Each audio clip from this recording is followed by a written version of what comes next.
નમસ્કાર ખેડૂત મિત્રો, સ્વાગત છે તમારું અમારી યુટ્યુબ ચેનલ વરસાદી અપડેટમાં।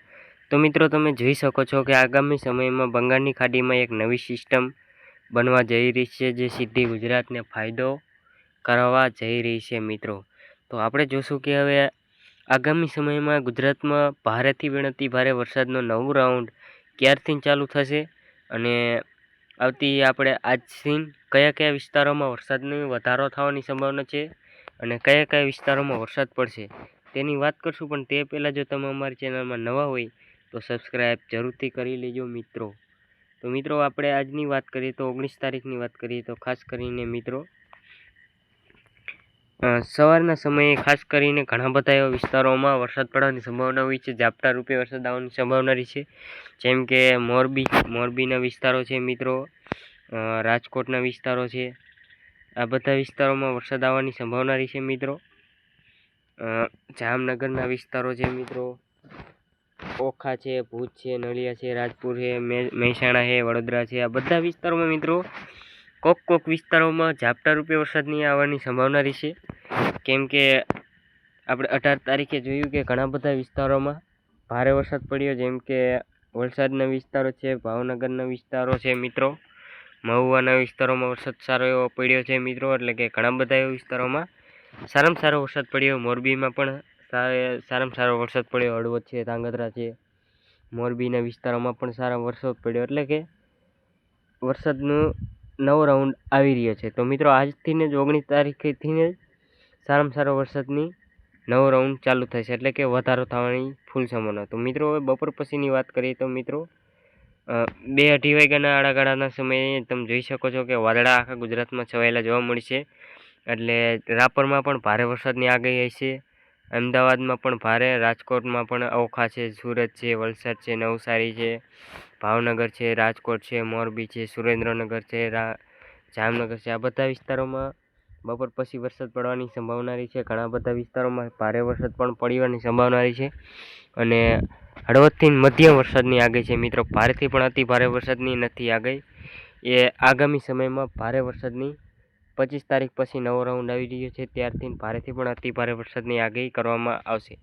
તો મિત્રો, સાંજના સમયે ખાસ કરીને અમદાવાદ છે, સુરત છે, વલસાડ છે, આ બધા વિસ્તારોમાં વરસાદ પડવાની સંભાવના રહી છે, વેરાવદર છે, જુનાગઢ છે, આ બધા વિસ્તારોમાં પણ વરસાદ પડવાની સંભાવના રહી શકે છે મિત્રો। અને હવે વાત કરીએ કે 30 તારીખે એટલે કે 20 તારીખે વરસાદ કયા વિસ્તારમાં પડવાની સંભાવના રહી છે, એટલે કે આપણે જોઈએ તો આપણે આખા ગુજરાતમાં કોક જગ્યાએ વરસાદ પડવાની સંભાવના રહી છે, છૂટેછવાયે વરસાદ રહી છે, એટલે કે સુરત છે, અમદાવાદ છે, રાજકોટ છે, ઓખા છે, એટલે કે છૂટાછવાયા વિસ્તારોમાં વરસાદ પડવાની સંભાવના રહી છે। કોક વિસ્તારોમાં વરસાદ નહીં હોય તો કોક વિસ્તારોમાં વરસાદ રહેશે, તેવો વરસાદ પડશે। બધા વિસ્તારોમાં વરસાદ નહીં પડે મિત્રો, આખા ગુજરાતમાં વરસાદ નહીં પડે। ખાસ કરીને વાદળછાયું રહેવાની સંભાવના વધારે છે, એટલે કે આવતીકાલે આપણે 20 તારીખે વાદળછાયું રહેવાની વધારે સંભાવના છે। એનું કારણ છે બંગાળની ખાડીમાં એક નવી સિસ્ટમ બની રહી છે, તમે જોઈ શકો છો મિત્રો, તમને અમે ઝૂમ કરીને બતાવીએ તો એક સિસ્ટમ તમે અહીંયા છે, એક સિસ્ટમ ઉપર છે અને એક સિસ્ટમ અહીંયા છે।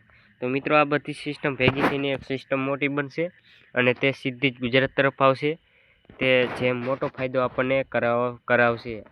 આ બધી સિસ્ટમો એક જગ્યાએ ભેરી થાય છે મિત્રો, અને પછી એક નાની એવી સિસ્ટમ નહીં, મોટી એવી સિસ્ટમ બનીને ગુજરાત તરફ આવશે અને ભારેથી પણ અતિ ભારે વરસાદ પડશે મિત્રો। 20 તારીખના બપોર પછી પણ સમયે ભારે વરસાદ પડવાની સંભાવના રહેશે, જોર ખૂબ જ વધશે, 19 તારીખ કરતાં વધારે જોર રહેશે 20 તારીખથી। હવે 21 તારીખે પણ તેમ જ છે, હળવેથી મધ્યમ વરસાદની આગાહી રહેશે, કોક વિસ્તારોમાં ભારે ઝાપટા પણ પડવાની સંભાવના રહેશે। બાકી તમે હિમાલય ઉપર તમે જોઈ શકો છો કે ઘણો બધો ભેજ છે, જે કંઈ તમે જોઈ શકો છો કે રેડ એલર્ટ છે આ બધા વિસ્તારોમાં, ત્યાં ભારેથી પણ અતિ ભારે વરસાદની આગાહી છે મિત્રો। તો આપણા ગુજરાતમાં પણ હળવેથી મધ્યમ વરસાદની આગાહી છે। તો આપણે 22 તારીખની વાત કરીએ તો 22 તારીખે પણ છૂટાછવાયા વિસ્તારોમાં ભારે ઝાપટા પડવાની સંભાવના રહેશે મિત્રો। 30 તારીખે તમે જોઈ શકો છો કે બંગાળની ખાડીવાળી સિસ્ટમ એક બનીને તૈયાર થઈને ગુજરાત તરફ આવી રહી છે, તમે જોઈ શકો છો અહીંયા આ રહી સિસ્ટમ છે જે સીધી ગુજરાત તરફ આવી રહી છે, કેમ કે જ્યાં આ બધો ભેજ હતો તે સીધા વચ્ચે આવી રહ્યો છે અને તે આપણા ગુજરાત તરફ આવશે। તો મિત્રો હવે જોઈએ કે ગુજરાત તરફ તે સિસ્ટમ ક્યારથી આવશે. તો 24 તારીખે તમે જોઈ શકો છો કે ઘણો બધો ભેજ આપણને જોવા મળી રહ્યો છે. તો 25 તારીખની વાત કરીએ તો 25 તારીખે પણ સિસ્ટમ આગળ વધશે અને મહેસાણાના વિસ્તારો છે, અમદાવાદના વિસ્તારો છે, બોટાદ છે, આ બધા વિસ્તારોમાં વરસાદ પડશે 25 તારીખથી. એટલે કે મિત્રો જોવા જઈએ તો 24 તારીખ પછી 6 થી 7 દિવસ ભારે વરસાદનો નવો રાઉન્ડ આવી રહ્યો છે. તો ઘણા બધા વિસ્તારોમાં ભારેથી પણ અતિ ભારે 20 ઇંચ સુધીનો વરસાદ પણ પડવાની આજે ખેલે સંભાવના રહી છે. 2 થી 4 થી 5 ઇંચ તો ઘણા બધા વિસ્તારોમાં વરસાદ પડશે જ. તો 26 તારીખે તે સિસ્ટમ ગુજરાત ઉપર છે મિત્રો. 27 તારીખે પણ ગુજરાત ઉપર જ હશે. 28 તારીખે પણ તે ગુજરાત ઉપર જ છે.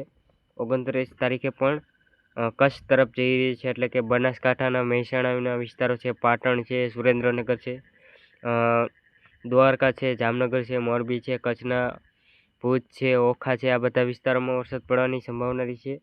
30 તારીખે મિત્રો તમે જોઈ શકો છો સિસ્ટમ ખૂબ જ આગળ દરિયામાં જઈ રહી છે. બંગાળની ખાડીવાળી સિસ્ટમ અરબી સમુદ્ર અને પાકિસ્તાન તરફ જઈ રહી છે. તો તે પાછું તે ભેજ છે તે પાછો આવવાની પણ સંભાવના રહી છે. મિત્રો તમે જોઈ શકો છો કે 31 તારીખે પણ ભારે વરસાદ પડવાની સંભાવના રહેશે. મિત્રો 1 તારીખે પણ તેમ જ રહેશે. એટલે કે મિત્રો આપણે જોવા જઈએ તો ઘણા 10 થી 15 દિવસનો ભારે રાઉન્ડ આવવાની સંભાવના રહેશે. તો હવેથી તૈયાર રહેજો મિત્રો, ખેડૂત મિત્રો, કેમ કે હવે તો ભારેથી પણ અતિ ભારે વરસાદની આગાહી કરવામાં આવશે. કેમ કે હવે 4 થી 5 દિવસ હળવેથી મધ્યમ વરસાદની આગાહી રહેશે. બાકી 4-5 દિવસ પછી ભારેથી પણ અતિ ભારે વરસાદનો નવો રાઉન્ડ આવશે. તો મિત્રો વિડીયો સારો લાગ્યો હોય તો સબસ્ક્રાઈબ જરૂરથી કરી લેજો, કેમ કે આપણે આવા રેગ્યુલર વિડીયો આમાં તમને જોવા મળી જશે. કેમ કે આપણે આમાં સારી માહિતી સાથે વિડીયો તમને અમે બતાવશું. તો મિત્રો હવે મળશું નવા વિડીયોમાં.